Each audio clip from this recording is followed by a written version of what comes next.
This video on FPL TV is very proudly sponsored by OneFootball. With a rating of 4.8 out of 5 from now over 100,000 reviews on the App Store, OneFootball truly is the biggest and best app for football news, scores and stats from hundreds of leagues all over the world.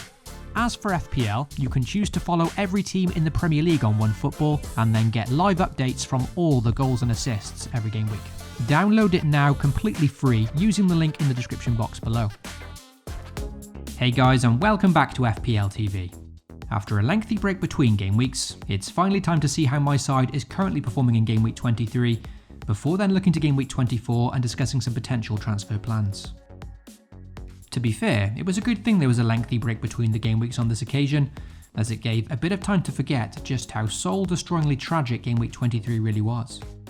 On the same day as the deadline, news broke that Watford would have a double game week in 23 against Norwich and Burnley, two mouth-watering fixtures on paper.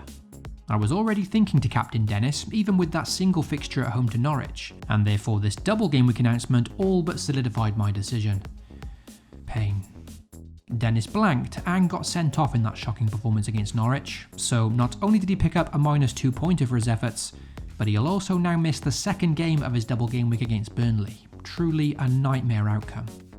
In my last video, before Watford were even given that double game week, I was also considering to field his teammate Ben Foster in goal against Norwich, and that was another decision that became very simple once the double game week got announced. That too ended in disaster though, with Foster missing the Norwich game completely, and De Gea on my bench then keeping a clean sheet against West Ham. With a very big break between Watford's two fixtures, there's now a nervous wait to see if Foster will start that game against Burnley. And considering they just shipped 3 goals to Norwich without him, you'd fancy him to start that one unfortunately if he is past fit, therefore blocking De Gea's 6-pointer.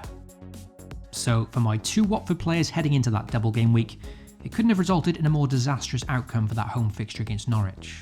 Made even worse considering it was the opening fixture of the game week, really painting a clear picture of what was to come in the following games. Ironically, I also mentioned in my last video that I had at least 8 potential captaincy candidates, with a range of solid options with good fixtures amongst my squad, and incredibly, 7 of those 8 candidates blanked, with only Jota returning a single assist by winning a penalty. No doubt a horrendous game week.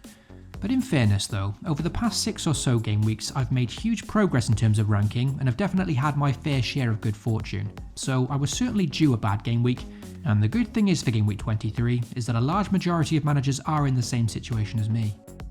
The very small positive I can draw from all these players blanking though, is that even if I didn't captain Dennis for his red card, almost all of my captaincy candidates blanked anyway, and that means regardless of which one of them I captained, it's not exactly a huge swing in points, and therefore a lot less regret. Speaking of regrets, I think the only thing I lament from last week is not making the free transfer I talked about in my previous video. I spoke a lot in the last episode about transferring out the injured Reece James for Aston Villa's new signing Luca Digne. In the end, I held off that move, and Digne went on to score a 12-point haul, which in the context of this game week is a seriously big score.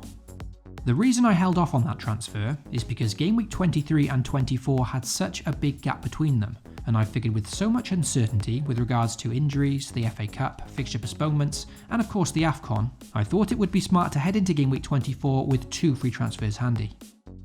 Although it was a bit of a sickener to see Digne score that 12-pointer, which would have no doubt salvaged this pitiful game week, the good news was Rudiger managed to return a 7-pointer at home to Spurs anyway, and there's every chance I would have benched Rudiger had Digne come in, so that softened the blow a bit, only dropping the 5 points there.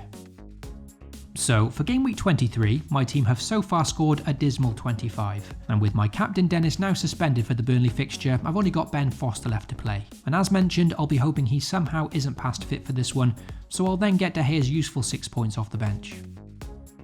Despite the very poor score of 25, fortunately it's only resulted in a very small red arrow, dropping from 38k to 46k, so I'll certainly take that. What my rank will strongly depend on now though, is how well Joshua King does in the second game of Watford's double game week.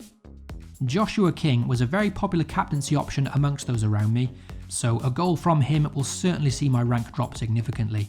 Fingers crossed for a blank there. Let's move on to game week 24 now, and look at some potential transfer plans as well as my current team lineup. Also, if you do enjoy the content here at FPL TV, then be sure to leave a like and most importantly get subscribed. You can also hit the notification bell so you always know when a new video goes live. Heading into Game Week 24 with 2 free transfers, I'm set to use one of them on the transfer I should have made last week, and that's the injured Reece James going out and Luca Digne coming in.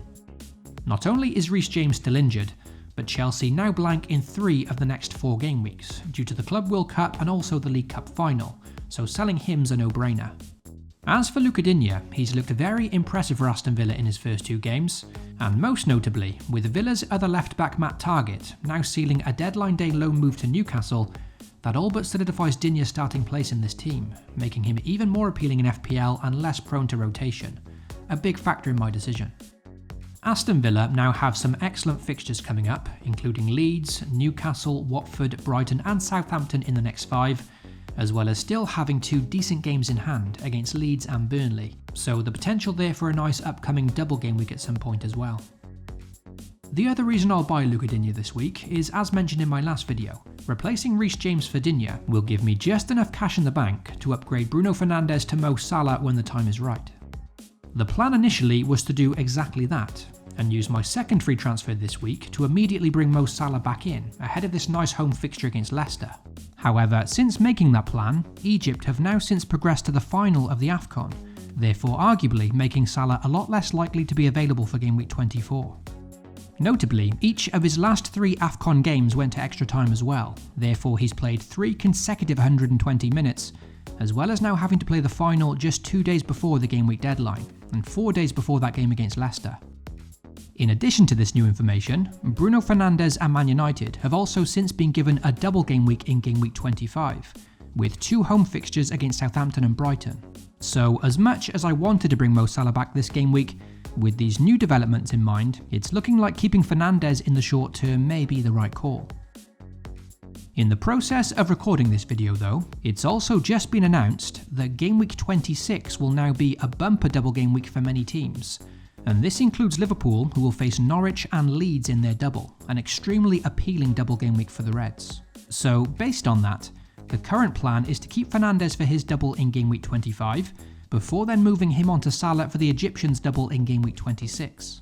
That's the initial plan anyway, but considering that big double Game Week 26 news has just been released, I've not yet had a chance to consider an alternative strategy. I guess a lot will depend on how Cristiano Ronaldo performs over the next 2 game weeks, because selling him after his double game week 25 and then investing more money into my midfield could be the alternative way to get Mo Salah back. So as things stand, Reece James to Luca Digne is the one free transfer I'll make, and let's see how the side now lines up for game week 24. As mentioned, Chelsea now have back-to-back blank game weeks due to featuring in the Club World Cup, so Rudiger will move to my bench this week, and new signing Luca Digne will take his place in my 11. Of course, I'd still have 1 free transfer available this week, and if I'm not going to buy Mo Salah, then selling Rudiger as well as Reece James could be an option. Man City's Aymeric Laporte would be the obvious replacement this week, with a nice home fixture against Brentford. However, the plan is to probably wait until game week 25 now, and then sell Rudiger for a Brighton defender such as Cucurella, who notably has a double game week in 25. If I were to sell Rudiger this week though, then it's Watford's Dennis that would drop out of my 11 and to first spot on my bench. As for the rest of my squad, I'm fairly happy for game week 24, and it's only the captaincy left that's going to be a very tricky one. For the captaincy, it's once again set to be very open amongst managers, and it's a decision that's probably a bit too early to finalise, especially with a weekend of FA Cup fixtures still to come first. I think we've gotten so used to relying on Mo Salah for captaincy this season that without him there's no real obvious options, and I think that's down to a lot of the premiums this season not delivering on a consistent reliable level. I think if I had Kevin De Bruyne, then he would likely be my choice at home to Brentford, but in my current 11, once again there's a range of viable options with no real standout choice. A few months ago I thought captaining Ronaldo would be a no-brainer in fixtures such as these, but based on current performances I'm not sure I can trust him with the armband. It's where it sits at the moment in what looks to be a very nice fixture against bottom of the league Burnley, but it still doesn't fill me with much confidence. Statistically, the player with outstanding underlying numbers is Jarrod Bowen, who in the last 5 game weeks has had more big chances than any player with 7. Not only has he offered superb goal threat recently, with 3 goals and the second highest XG over the past 5 game weeks, but he's also highest for expected assists and chance creation too, creating 4 big chances in the last 5 game weeks and producing 5 assists. Granted, the stats are a bit skewed here, as West Ham did boast a double game week recently, but he's still no doubt a player in red hot form with clearly incredible underlying numbers to back up his excellent FPL returns. It's also worth noting that 3 of these assists all came in one game against his upcoming opponents Watford, so with him now facing Watford at home this week, well, all signs are pointing to him being statistically a very good option. I guess the only concern here is that the Hornets did just appoint a new manager, and with Roy Hodgson no doubt set to try and organise them defensively, it's difficult to know just how well Watford will respond. In my decision between Ronaldo and Bowen for captaincy, it is worth noting that both their opponents Burnley and Watford will first face each other this weekend, and that should be an interesting one, as it gives me a chance to assess how both teams perform in that game before finalising a decision. So the plan now is to first see how Watford and Burnley look in that fixture, and a poor defensive display from either team could swing the captaincy decision for me. There's still a few days before the game week deadline though, and notably a weekend packed full of FA Cup fixtures first, and depending on who starts, gets rested or even picks up injuries during the FA Cup, could too have a bearing on my transfer and captaincy plans. Within my squad, the likes of Jota, Trent and Cancelo all look to be very solid captaincy options too, and I've not ruled out handing the armband to one of those either, particularly Cancelo, who served me very well in the past, and a home fixture against Brentford does look like another great chance for a clean sheet for the league's best defence. So let's see what the weekend and FA Cup brings first. So that's everything discussed regarding my team for Game Week 24.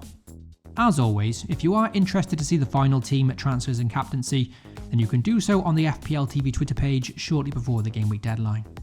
Good luck to you all for the upcoming game week, FPL responsibly, and I'll catch you all very soon.